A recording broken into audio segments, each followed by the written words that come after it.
Broadcast is now starting. All attendees are in listen-only mode.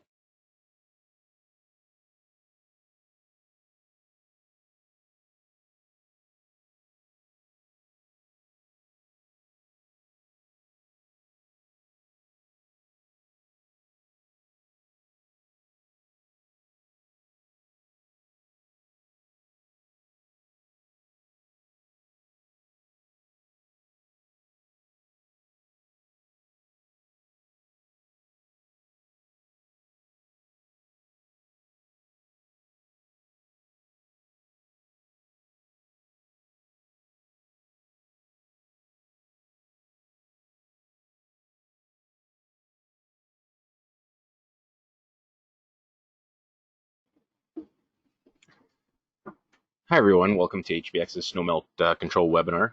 Today we're going to be talking about our Snow 550 and our Snow 110 optical snowmelt sensor. So we're going to talk about functionality-wise, how everything kind of works, wiring, and as well as going through all the programming features that we offer on the control, as well as on the app on there. So typically, typically a snowmelt system obviously is used to remove snow and ice via embedded electrical cables or hydronic tubing. Common areas where we install these snowmelt systems are walkways, parking areas, stairways, loading docks, and a lot of car washes as well on there. Before we start the webinar, if you have any questions, feel free to just type any questions into the GoToWebinar box, and try my best during the webinar to answer the questions, and also have a 5-minute period at the end of the webinar where you can ask further questions as well on there. So to start off, we're going to talk about how does a snow melting system work. So in the example that you see on the screen there, this is kind of just like in a basic injection system. So we have a little bit of we have a boiler pump, an injection pump, and it's all getting controlled via the Snow 550 snowmelt controller. So how it would work is that you would get a little bit of snow, on that snowmelt sensor. The slab, the sensor is out in the slabs either on a driveway or walkway. Again, we're having a system pump, an injection pump, and some sort of heating system to produce heat to melt that snow on there. Typically, how most snow systems operate is that usually you will start off at an idle temperature. When no snow is detected, you would idle that slab all the time. So for this example, we're just setting an arbitrary number of 28 degrees Fahrenheit. So when the system is idling, it's idling this target all the time at 28 degrees Fahrenheit. So that's below freezing, and that's kind of a recommended temperature that we usually recommend for normal idling temperatures, anywhere from 26 to 28 degrees Fahrenheit, just because it's just below freezing. So it's not going to cost a ton of money to heat the slab all the time. But when you use a temperature just below freezing, it's really going to make that system recover really fast. So there's not a lot of time to melt the snow when it goes to idle into that melt temperature on there. If you don't want to see any ice, say you have this, in a commercial space, you're probably going to want to idle it above freezing. So anywhere from 32 to maybe 38 degrees Fahrenheit. It really depends on how much heat you want to put on there, just because you don't want people slipping and sliding, and you don't want to have anyone suing you just because you're slipping and ice on your property. So you also want to keep in mind in terms of idle temperature. So when snow does fall on your snowmelt sensor, it's going to take you out of that idle temperature. And just because the sensor is detecting snow, it's telling the controller that, hey, it's snowing, and we want to come out to a new temperature out to melt that snow really fast when it is melting. So for this example, again, we're just using an arbitrary number of 42 degrees Fahrenheit. So when it goes out of idle mode and goes into melt mode, that will take us, speed up the process of actually melting snow for that residential or commercial space on there. People ask us all the time what kind of temperature, is really kind of the sweet spot to actually see, to make any snow melt possible. Anywhere from 40 to, 50 to 55 degrees Fahrenheit is where you want to go. I usually wouldn't want to recommend anyone going over 60 degrees. That's just too much thermal expansion out to your slab on there, and you don't, want to have any cracks out in your slab or anything like that. So our recommend is that anywhere from 40 to 55 is kind of the max temperature that you would want to have in terms of your melt cycle. So when the optical sensor stops detecting snow, again, we'll come out of that 42 degrees Fahrenheit and go back into the idle temperature of 28 degrees Fahrenheit. And then again, we'll be starting this process over and over as the winter goes on there. There are options where you want to do a cold start to a melt temperature, so you can save a little bit of money there in terms of your utility bills at the end of the month. But keep in mind that will take a lot longer to ramp up that temperature to get into that melt mode, especially wherever you're located. Say you're in Wisconsin, or you're in Manitoba in Canada.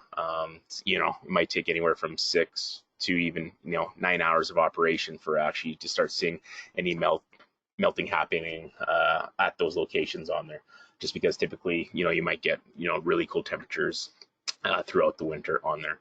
So in terms of HBX system components, this is what you're going to need typically for every installation. You're going to need a snowmelt controller, which is our Snow 550.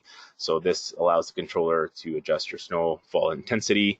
It also can control your delta T on your supply and return, so what's going out and what's coming back in terms of your water into the slab. And you also have remote access with the Snow 550.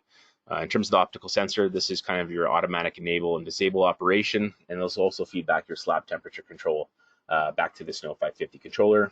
We also have our Snow 0111, which is our socket and dud sensor. So this is where the kind of the housing for the snow melt sensor that it sits in, and this is the dud sensor that when you are pouring out your concrete, or putting in your paving stones, that it's nice and flush when you are installing these in the spring and summer months on there. So what really separates us from everybody else is that is really our optical snow melt sensor. Other companies like Tecmar, Roth, HEATimer, they kind of use a brass continuity sensor. So really that sensor is really just a moisture sensor. So anytime where snow or ice, doesn't really matter, it gets onto those sensors, it automatically will trigger a melt cycle. So with us, since we're using optics, we can actually see snowfall. So since we actually can see snowfall, we actually can turn on your system whenever you want it to, based on snowfall intensity. So if you're in a commercial space and after about 30 to 60 seconds of operation of snow actually hitting the sensor, it will trigger a melt mode. But if say you have a scenario where you're in a residential home, you might not necessarily want it to come on right away on there. So we can actually trigger a snow melt after about 1 inch or 2. If you're, set it to a light or moderate setting, or if you were to set it to a heavy setting on our snowmelt controller, you'd only activate a melt mode at about 3 inches of snow accumulating on that optical sensor on there. So if you look on the graph, if you look at a conventional system, it'll turn on right away, but with an HBX, you have the flexibility of turning it on and turning it off a lot sooner, which in the end result, you'll get the same end result, but you'll save a ton on your utility bills rather than a conventional snow melting system that's, with other competitors on the market on there. So how the sensor works is that there's a built-in heater, and that heater, when it's, in fully operation mode, will put about 80 to 90 degrees Fahrenheit of heat all the time. So obviously when snow gets on that sensor, it'll melt that snow and form a puddle. The optics that are built internally in the actual sensor itself will measure the light refraction of that puddle to determine how much snow it took to accumulate to make it on that puddle on there. It will also have other algorithms built in, as in like a snowfall tracker. So there's a amount of snowflakes that actually have to hit the sensor in a 5-minute period on there as well on there. So we put that other algorithm in there just because, if snow were accidentally to get on the snow melt sensor, the control knows that, hey, it's not actually snowing, some snow just got it onto it, it just hit it in that certain amount of time. We're actually not going to trigger melt mode on there. So that's what kind of in a nutshell how the optical sensor works, rather than a moisture continuity sensor like the Tecmar and HEATimers and the Roth snowmelt controllers on the market on there. In terms of the sensor itself, we provide you with 100 feet of sensor wire. Again, with the newer models of snowmelt sensors, so with our previous snowmelt controller, Snow 500, you weren't able to cut the sensor wire. It just affected the resistance to the sensor to the controller. But when we added the Snow 550 onto the market back in 2014, you're able to cut any the wire length to whatever length you want to. So if you only need 50 feet, you can cut it to 50 feet. If you need 25 feet, you can cut it to 25 feet as well. The sensor wire can also be extended up to 200 feet. That's just our recommended length that we've tested and approved of. We've had contractors go up to 300 to 400 feet of sensor wire, and it works perfectly fine. But as I mentioned before, that's just what we've tested, so that's our recommended distance when you are adding on more wire to that sensor wire to the sensor on there. You also want to make sure that it's watertight when you are splicing it. Make sure that it's waterproof, just because if it's water were to make contact with that, obviously you don't want to short that out as well on there. And when we are extending it, you want to make sure that you're using 18 gauge 5-wire shielded wire to that sensor as well on there. So with that sensor wire, it's also the sensor itself is made out of polycarbonate plastic. The reason that we went polycarbonate plastic is that in terms of using a lot of salt in your area or using other material to melt that snow, it doesn't corrode or cause any damage to that optical sensor, which will happen to that brass continuity sensor on there. So it really is kind of very robust in terms of the brass sensors out there. It's also scratch resistant. And also, if dirt or mud were to get on there to a certain point, it doesn't affect the sensing of the optics whatsoever. As long as moisture can hit the sensor, it should be fine. Unless you're actually were to get a big chunk of mud or dirt on there and it was just really caked on the optical sensor itself on there. So that could affect sensing operation on there. So in these sensors, again, they can be installed in concrete, asphalt, and paving stones on there. We do have the capability of remotely mounting these sensors as well, so they don't necessarily have to be into the slab on there. So included with the optical sensor, we give you a rubber-coated 10K thermistor as well. So when you are doing it remotely, a lot of common places where contractors have been installing this is they've been installing these on been seeing them on top of roofs, into flower beds, onto the posts on the fence on there. So you can install that to make that sensor turn on to detect the snowfall, but you just also install that rubber coated 10K sensor to the snowmelt controller just to give feedback of the slab temperature back to the controller, because that's very critical in terms of system functionality that we need to know the slab temperature for it to work correctly on there. So in terms of installing it, you're going to want to install the socket and dead sensor, when you are pouring out concrete and asphalt on there. There is also a drainage hole on there, which we'll talk about in the next coming slide as well. As you'll notice on the socket itself, it has 4 brass plugs. When these 4 brass plugs meets the brass ring on the optical snowmelt sensor, it will detect the slab temperature reading back to the controller itself on there. So when you're installing this for the very first time, maybe it's the very first day that it's actually cold outside and the controller turns on, and you're getting a very kind of weird reading on there. I would say 9 out of 10 times it's just because there's some sort of debris, maybe some concrete got into the socket, and it's just not making proper contact with that brass plug to those plugs. So simply, we just tell contractors to take out the 4 screws on the top of the sensors, remove the sensors, and just wipe it down clean. And you'll see in about half an hour to an hour, you'll get a proper reading of your slab temperature. So that's kind of a troubleshooting some question that we also get on all the time on there. In terms of actually testing the sensor, maybe the very first day that it actually snows on there. Sometimes contractors will go out to site and actually test it. What you really need to do in terms of testing is to actually just take a little bit of snow, wherever, or even water, and just pour a little bit of water and just rub the sensor for about 30 seconds to about a minute to actually trigger a snow melt when you are actually just wanting to test that sensor in terms of troubleshooting. A lot of guys will just think that'll pile whole load of snow on that optical sensor just to test it out on there. That will work, but again, we have to melt all that snow on the optical sensor to actually trigger a snow melt. So you may, if you put about a foot of snow on the sensor, it may take you maybe an hour or 2 before it actually melts all that snow on there. So again, just to test out the sensor, just put a little bit of snow on there and get it on there.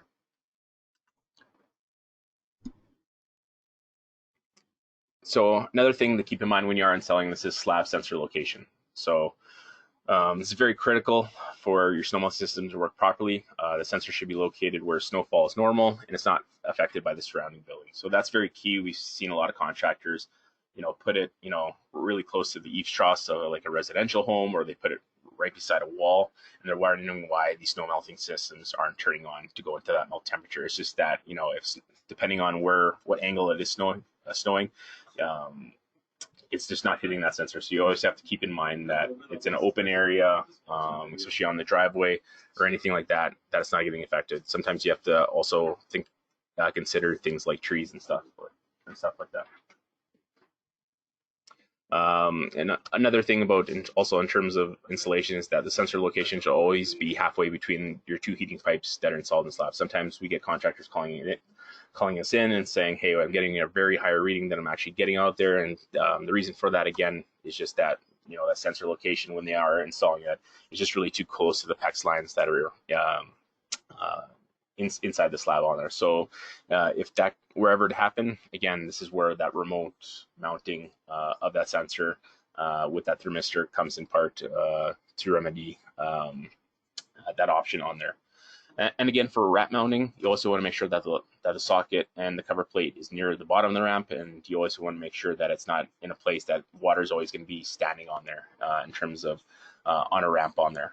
We don't know the exact angle of how steep you can put these on for the ramps on there, but typically we haven't had had an issue in terms of a really steep angle. You just always want to make sure that when snow hits that sensor, it's not going to just fall off.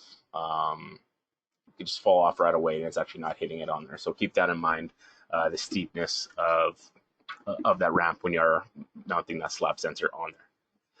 In terms of mounting the socket, there's also rebar holes on there. So when you are putting in slab, you can put about a 1/4 inch rebar mounted in there to make sure that it's nice and level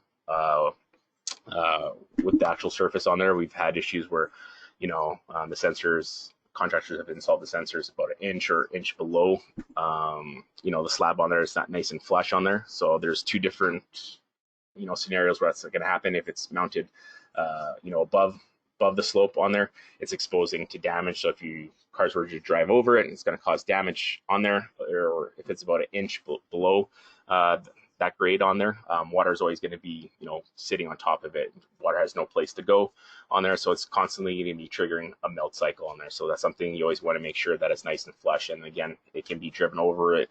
Even if it gets scratched, it's not going to cause damage to a certain point to that optical sensor on there. So in terms of drainage, this is probably the biggest thing about installation. I would say about if the sensor were to ever get damaged and need replacement is because of drainage on there. So with that socket that I mentioned before, there is a drainage hole.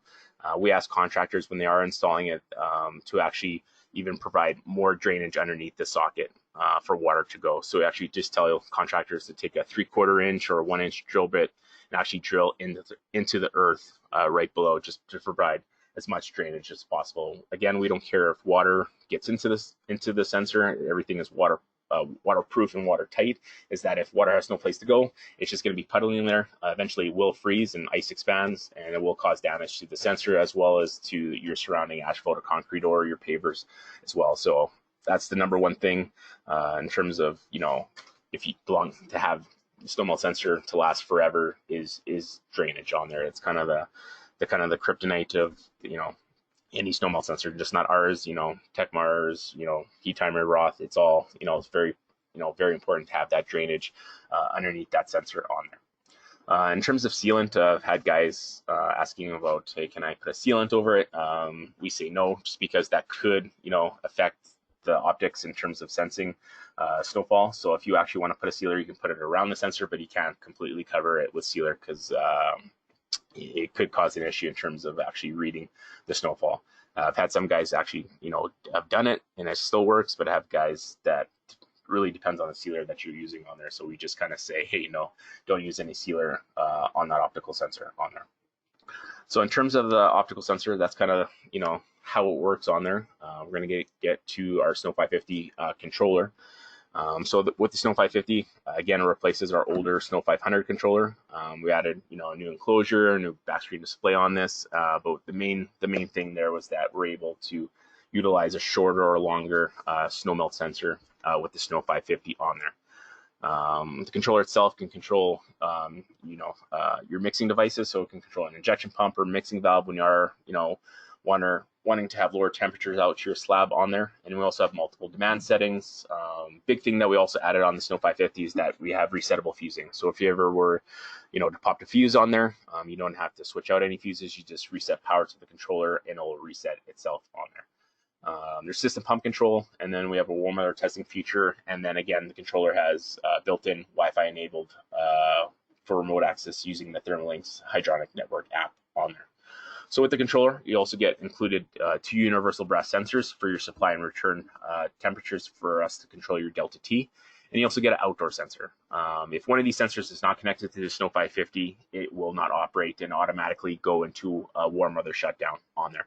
So if if it's, you're in the winter months and you definitely know it's cold outside and, the controller is saying it's in a warm weather shutdown, I guarantee is that one of these sensors has been disconnected or was never installed in the first place. So that's kind of one of the biggest things that we get calls on the Snow 550 is just a sensor installation. You just have to make sure that all 3 work, just because all these sensors kind of work as a safety device to your equipment, right? You don't want your snow melting system to be running on in the summer months, and we want to know exactly what's going in and what's coming out of the slab through the use of these sensors on it.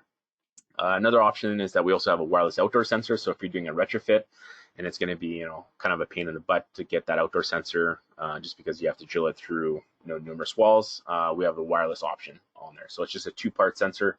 The first part sensor gets connected directly to your outdoor thermistor of input of your boiler or heat pump. I'm starting to see a lot of guys using heat pumps, for snow melting systems. And then the second sensor is just runs off 2 AA batteries, and they just pair through radio frequency to each other.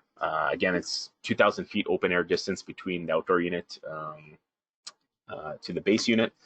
There's numerous thermistor options built in, so you can adjust it for your boiler's resistance from 10K to 12K to 5K to 20K on there. And you can also put an external auxiliary sensor on the outdoor sensor as well. So if you need the outdoor sensor to be strapped onto a pipe, if you want to sense temperature that way, you can do that as well with that outdoor sensor. So in terms of the user interfaces, one of the key components with HBX is that we will always want to have everything on one screen. So here you can see everything on one screen. You can see your slabs, supply, return, as well as your outdoor temperatures. If you look at the temperatures beside return and outdoor, you'll see snow none.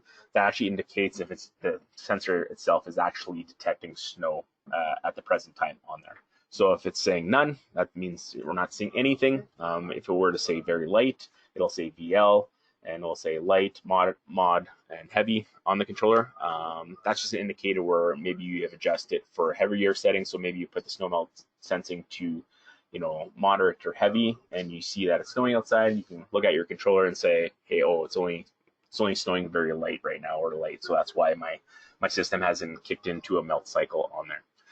The 4 boxes at the bottom, it just kind of represents your system function screen. So it just tells you if your boiler and your pumps are on and off, or your 3-way mixing valve is on and off on there. Above the word slab, it will tell you what the controller is currently doing as well. So you'll see, WWSD if it's in warm weather shutdown. You'll see CWSD. It'll tell you if it's in a melt mode, idle mode, as well as a standby mode. So standby just means that we're doing it off a cold start on there, and the screen color will actually change depending on what it's currently doing between those modes on there. Again, we just kind of did that for technical support. Sometimes some contractors are a little bit hard about actually communicating what the controller is actually doing, so we simply can just tell them, hey, is the screen color red, blue, or green, and we know exactly what the controller is currently doing based off that screen color. If you were to get a flashing orange screen on the controller, this will tell you have an optical sensor fault, and most likely that's just because it's been wired incorrectly on there, or maybe somehow it got damaged somehow. So the controller will tell you that, hey, we're not actually going to turn on to a melt mode just because something's going on with the optical sensor. So it'll actually flash bright orange, indicating that, hey, we have some sort of warning detection on the controller itself on there.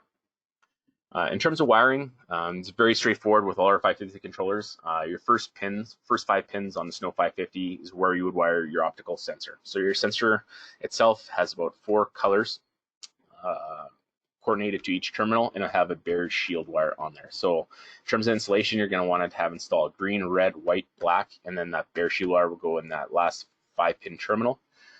6 and 7 is for your demand input. So this is where you would wire up, if you wanted to wire up a demand in terms of like a on-off switch, like a light switch or a momentary switch on there. So if you knew, say an example, later this evening it was going to snow on there, and you didn't really want your system to wait until it starts snowing, you wanted to go into a melt temperature right away. You could just hook up that switch to 6 and 7 and just turn it on, and it will automatically go into a forced melt demand if that's what you have set up in your demand setup on the controller on there. 8 and 9 is an on-off signal to your boiler. 10 through 13 is where you would hook up those sensors. So this is where you would hook up your system return and your outdoor sensor, and then pins 13 is for your common from all three of those sensors. Again, sensors have to be wired to the controller for it to actually operate. If you were doing injection mixing, here you would use pin 17 and 18 to control your main system pump, and then your last relay, pins 21 and 22, is for your injection pump on there. And these relays again are rated for 240 volts at 5 amps for each relay on there, so a lot of flexibility in terms of pump control on there. If we were doing the exact same setup but using that remote slab sensor, so the sensor is not in the slab, it's it's on top of a roof, or it's on a faux pens on there, just where we're just using that sensor to tell that signal to the controller to turn on to a melt mode when it is snowing. So what you would do is that you would just wire up 3 wires of that actual optical sensor, which would be your green, red, and your black wire. And then that rubber coated 10K sensor, you'd wire the 2 wires from those sensors to pins 3 and to pins 5 to feed back the slab temperature of your slab when you are using a remote option on there. If we were using a floating action valve, again, everything would be wired up in the exact same way on there, except we're not installing that injection pump on that last relay. We're utilizing the last 2 relays for your valve up and your valve down for that floating action valve on there. So very simple in terms of wiring to the Snow 550. So going back to the controller, very easy to access. You just up and down and enter on the main controller itself. To get into the setup menu, you just hold down the enter button down for 2 seconds, and it brings up the setup menu. So here we can adjust 6 different parameters. We can adjust your snow rate setup, your design temperatures, your slab setup, system setup, testing options, as well as hooking it up to Wi-Fi, which is your option number 6 on there. So in terms of your snow rate setup, you can set it up to very light, moderate, and heavy. Very light, some people get confused about this. Very light is your most sensitive. So after about 30 to 60 seconds of snow actually hitting the sensor, it will trigger a melt cycle. Heavy is your least sensitive, so it'll take about anywhere from about 3 inches and up to actually trigger a melt mode of accumulation on that sensor on there. So very light, what most commercial users are going to have it to very light. A lot of residential owners will set it to very light as well. They got a snow melting system, they want it to melt instantaneously once there is snow on there. But we do have the flexibility of changing it to light or moderate, just again to save on utility powers, just because hey, maybe after their first month or 2 of operation of snowfall, they're kind of this is costing a little bit of money, more money than they expected, so they can have it just turn on a little bit later with a light to moderate option on there. And again, heavy is more for those places that, hey, I have a snow melting system at my vacation home, but I really don't want it to turn on all the time. I just want it to turn on when I get a heavy snowfall on there. So you do have the flexibility with the snow rate setup on there. If you were to go in your design temperatures, here you would have the option of calculating your delta T, so what's coming in and what's coming out of that slab, and we always want to maintain a temperature between those. So the calculation for your system target is your system return to your system delta T in terms of calculating that system temperature that needs to go out into your slab on there. And then you can set out your minimum system and your maximum system temperature. So those by default is 50 degrees Fahrenheit, but they can range from anywhere from 20 to 180 degrees Fahrenheit from there as well.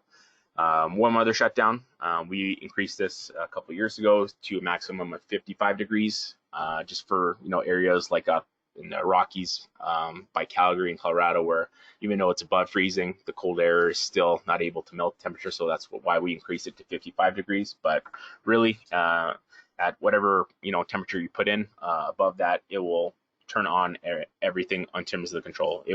Anything will only operate when it goes below that temperature. We also have a cold weather shutdown option on there. Typically anywhere from minus 10 to minus 15 is where you're going to want to set that at. It's just because that at those temperatures, when it dips below those temperatures, no matter how many BTUs you're putting on the slab, it's just you're not going to achieve any melting whatsoever. So you're really just wasting a ton of money. When it gets a little bit warmer above those temperatures, then everything will turn on there. So that's the reason why we have that cold weather cutoff on the Snow 550. In terms of slab setup, this is what you want the controller to do all the time on there. So you do have an idle temperature. So again, this is whatever temperature you put into this, it will always maintain the slab temperature all the time when it's not snowing. So if you were to set it to 28, it's going to be 28 all the time. When the sensor detects snow, it'll bring you to a melt temperature. So in your melt temperature here, exactly what I just said, when the sensor detects snow, it'll get out of that idle temperature that you've designed in that idle temperature parameter and go into that melt temperature on there. If you don't want to idle your slab in idle temperature, you simply just toggle all the way up until it says off. When it says off, that means that you're just doing it off a cold start, that we're not maintaining any slab temperature all the time, but your sensor is on and it's waiting to detect snow. Once it detects snow, it'll go into that melt temperature on there. Keep in mind, this is where we kind of have to educate the end user, is that when you are doing a cold start, it will take a lot longer to see any results rather than idling your temperature all the time on there. In the controller, you can also set a melt time. So this parameter just means that, hey, when the sensor stops detecting snow, it will run for a certain amount of hours, whatever you put into the controller. So you can have it running from anywhere from 1 hour to 99 hours. Typically, we see guys, contractors putting in anywhere from 3 to 6 hours is kind of the sweet spot on there. If you're having a system onto a ramp, then I will always recommend having a little bit higher of melt time. So I would say anywhere from 7 to 9 hours, really depending on how big the ramp is, just because you always want to make sure that that ramp is nice and dry all the time.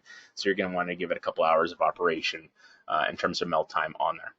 Another thing to keep in with melt time to keep in mind is that say the optical sensor stops detecting snow and goes into a melt time. If it were to actually start snowing again during this melt time, it'll reset everything back to 0. So once it snows again, stops, and then it'll again go back, reset, starting at 0, and it'll just keep running on there. So that's just something you always have to keep in mind on there. Sensor location on the controller, you're just telling the controller, is this slab sensor actually in the slab, or is it remotely installed? So INT means that it's in the slab, and REM means that it's remotely installed on there. You can also adjust your mixing type in your system setup. So we always recommend to have some sort of mixing within your snow melting system on there. Really don't want to have 180 degrees water, from your boiler going directly out to your slab. Again, that's just too much thermal shock. So you really want to mix down using some sort of mixing system. So here you can adjust, if you're using an injection pump or like a floating action valve in terms of your setup on there. In system setup, you can also select your demand type. So again, your demand type just means that anything that's actually connected to pins 6 and 7, when I give the controller demand, this is what the controller will actually do in terms of that demand on there. So by default, it's set at force melt. I would say most of the time you're just going to want to leave it at force melt, because when you give it a demand, it will automatically start to go into a melt mode.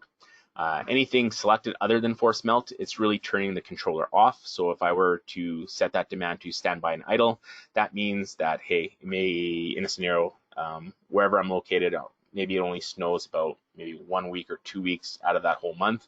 If I were to put in standby, the controller will automatically start idling that slab and then go into melt mode on there. We also have an anticipate feature on there. So if you only want the control to work for a certain amount of days, then shut off. Say you're, in the southern states, like maybe you're on the cusp of, like, located in Missouri, and it might only, snow maybe 1 or 2 weeks out of the whole year. You look at the forecast, it's going to snow this week. You can just turn on the controller for a maximum of 7 days. After those days have elapsed, everything will shut off from the controller. Even if it were to snow after that, and you haven't given that demand, the controller will not work unless you give it a demand on there. So that's just a little bit of clarification on that demand setup on there. We also have testing feature on there as well. So if you were to go on to control info in the setup there, this is kind of more for technical support, but if you ever have an issue with the sensor not detecting snow, this will tell us the voltage and the resistance, which is important to our technical support on there. By giving us the voltage and resistance, we can usually determine if there's some sort of malfunction with that sensor. Your voltage is really gonna vary anywhere from about 13 to 15 VDC, and your resistance is always going to be anywhere from 19 to 26 amps in terms of your resistance on there. So if you see those parameters within those, then you should see that the resistance and the voltage on the sensors is perfectly fine on there. With the controller itself, we also have a function test. So obviously, as I mentioned before, most of these snow melting systems are being installed in the spring and summer months on here. So by actually turning on the function test, it actually tricks the controller thinking it's cold outside. So the contractor can test out his sensor and his equipment as well. So when you do put it in this mode, it will tell the controller that it's 10 degrees Fahrenheit outside and your system temperature is 70 degrees Fahrenheit. So if you were to give it a force demand melt by using a switch to pins 6 and 7, or if you actually just go out to the sensor and rub a little bit of water and just rub it for a minute, this will actually again simulate a melt mode to the controller on there. You don't have to remember to turn this off. After about 30 minutes of operation into function test, the controller will shut off and go back into, if it's in the summer months, it'll just go back into warm weather shutdown on there. So you don't have to worry about it remaining on all the time on there. You can also do a relay test. So if you weren't sure in terms of, if you wired the correct pump in a certain location, you can just, turn on each relay and see if your boilers and your system pump and your injection pump all turn on and off. In relay tests, you do have to make sure that you turn them off because it will remain on if you turn it on there. So in terms of hooking the Snow 550 up to Wi-Fi, it's very straightforward. Again, you just go into the last option on the controller. Here you'll see a password, setup Wi-Fi, and a connection option on there. By selecting setup Wi-Fi, it makes the controller go into a THERMOLINX Wi-Fi network on your smartphone on your device on there. So when you select setup Wi-Fi, and you would just go into your Wi-Fi settings on your smartphone, and here you would see a THERMOLINX network with a 4-digit number on there. If you don't see a 4-digit number, that means it's an older version of THERMOLINX, which you probably wouldn't see if you just purchased this. This is, I'm talking about like if you have a THERMOLINX controller from like 3 or 4 years ago, you wouldn't see a 4-digit number. But now that we've sold a lot of these, we have added a 4-digit number to that THERMOLINX network on there. So if you see the THERMOLINX network on your Wi-Fi settings, you simply just connect to it, wait for the check mark on that network to make sure that you've connected to it. Once you've done that, you would just open up the THERMOLINX app on there. So if you're using Android devices, it will automatically redirect you into your Wi-Fi setup and showing what Wi-Fi networks are displayed. You simply would just connect to that and put in the password and hit connect now. If you're using an Apple device, when you open up the app, you just hit the top left-hand corner in terms of your Wi-Fi setup, and here you would just implement, put in your network name and password, and again, connect now. And then it will bring you into a 120-second timer. And once you see the Wi-Fi symbol on the top right-hand corner of the controller, and that setup Wi-Fi connection will also to tell you that you're connected to Wi-Fi on there.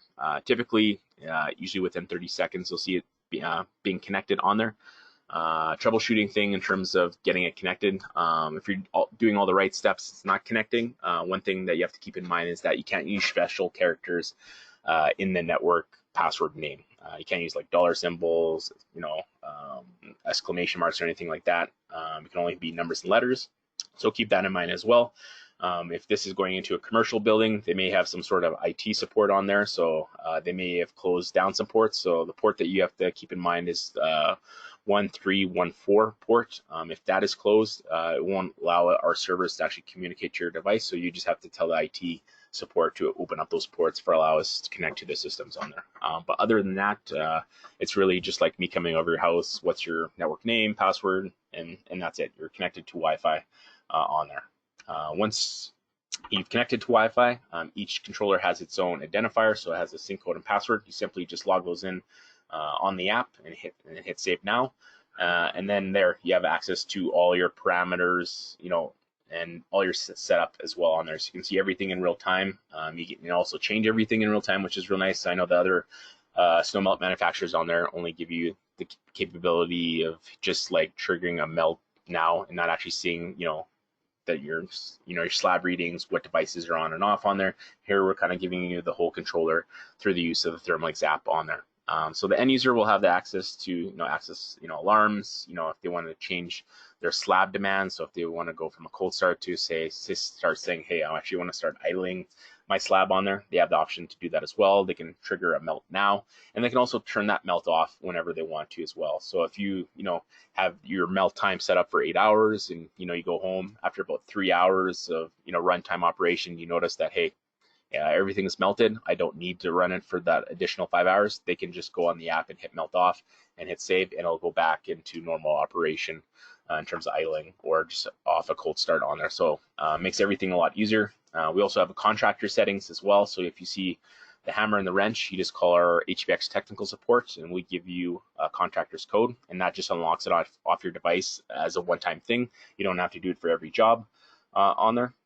So one thing I forgot to mention is that on the app, you can have as many locations or jobs on the app. It's unlimited access. You don't have to pay anything like that. So you could have, as a contractor, you could have all your installs in there. And if your customers were ever to call you and say, hey, not all of my slab didn't melt or didn't melt at all, the contractor can just log in and increase his system temperature.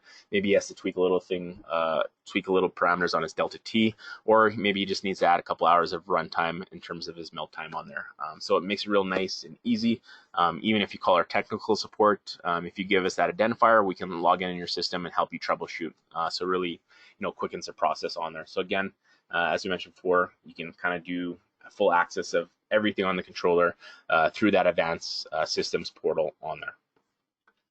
One thing that we're going to be working on later this year is that if you're doing these bigger building management systems on there, we're working on getting this controller to be compatible with BACnet and Modbus communication through an open API on our server as well on there. So keep that in mind for a future update in terms of getting everything connected, but for the time being, we have everything connected through that Wi-Fi network on there. So that's our webinar today on our snow melting controllers. I know I had a couple questions that I'll get to right now on there, but for those that don't have any questions, thank you again for joining. We have the other webinars next week in terms of our geothermal and our boiler controllers, so feel free to register for those as well. Or if you want to email us a question, just email us at info@hbxcontrols.com on there. So I'll be staying around about 5 minutes now after the webinar just to answer any other questions, and I'll just go on from there.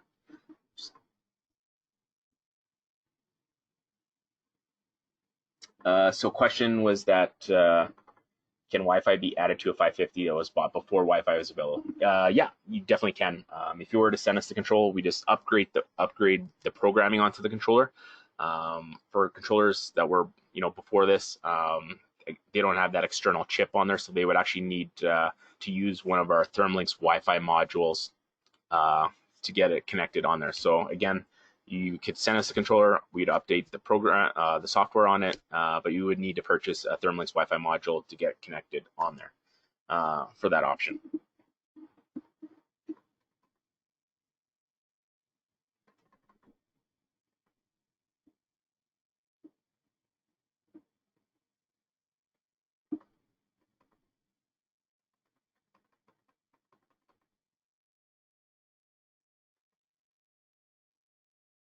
Just one question was, what happens if the slab sensor gets scratched? Well, as I mentioned before, if the scratches aren't, something major that actually cause damage to the optics or the sensor itself, it should still be operating very fine on there. I've been to many sites where the sensors do get beaten up quite a bit, but they're still very operable. It really just determines on how severe those scratches on there. I've had guys forget to turn snow melting systems on for the winter time, and ice freezes over, and they're taking scrapers to the slab and forgetting about the slab sensors, and pretty much shipping huge chunks out of it, and then obviously that would need to get replaced. But it's pretty durable in terms of how many scratches can get on there. Is there a new app out? Not sure exactly what you mean by that, Richard, but we had the app was previously called the HBX Zone app, and now we changed it out to THERMOLINX Hydronic Network about, I would say, might be a year and a half to about maybe 2 years ago in terms of when we put it out on there. Anything else is wouldn't be an HBX product. It's just everything's under that THERMOLINX Hydronic name on there. Yeah, these webinars are recorded, and we'll be posting them probably tomorrow on our website for everyone to view this for availability on there. So yeah, you would just go onto our HBX website, go onto the training tab, and then there you'll see the recorded webinars.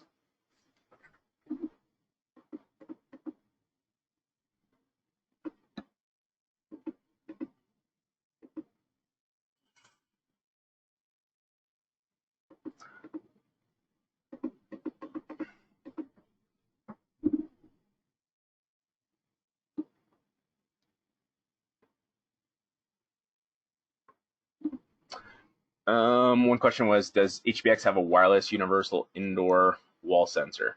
So that's where I kind of mentioned before with our wireless outdoor sensor. We've had contractors use that as an indoor sensor. So if you're wanting it to hook up to thermostats, you can have an option where, say you had a thermostat and you forgot to run thermostat wire on there, you can hook up a thermostat into the mechanical room. You would just hook up the base unit to the thermistor and put up there, and then you use that wired outdoor sensor and put it into that room on there. And again, as I mentioned before, you could hook up an auxiliary sensor to that outdoor sensor. So if you wanted to strap it onto a pipe, it would read the slab temperature back to the main unit for that as well.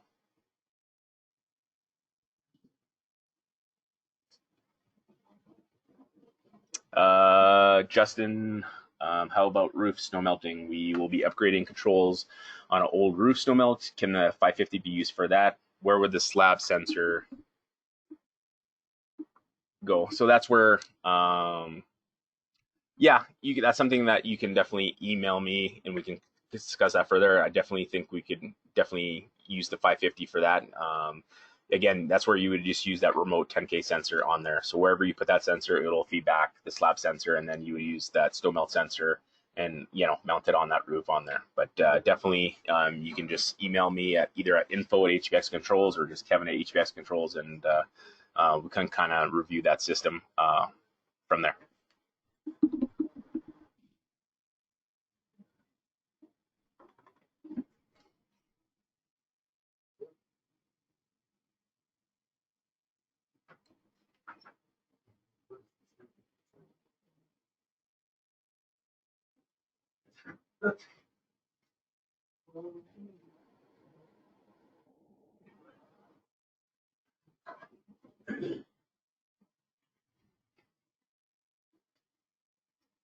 All right, it doesn't look like there's any more questions. Thanks again for everyone for joining, and like I mentioned before, by tomorrow morning or tomorrow afternoon, I'll upload both of the webinars that we did this week, and we'll post them on the website. Thanks.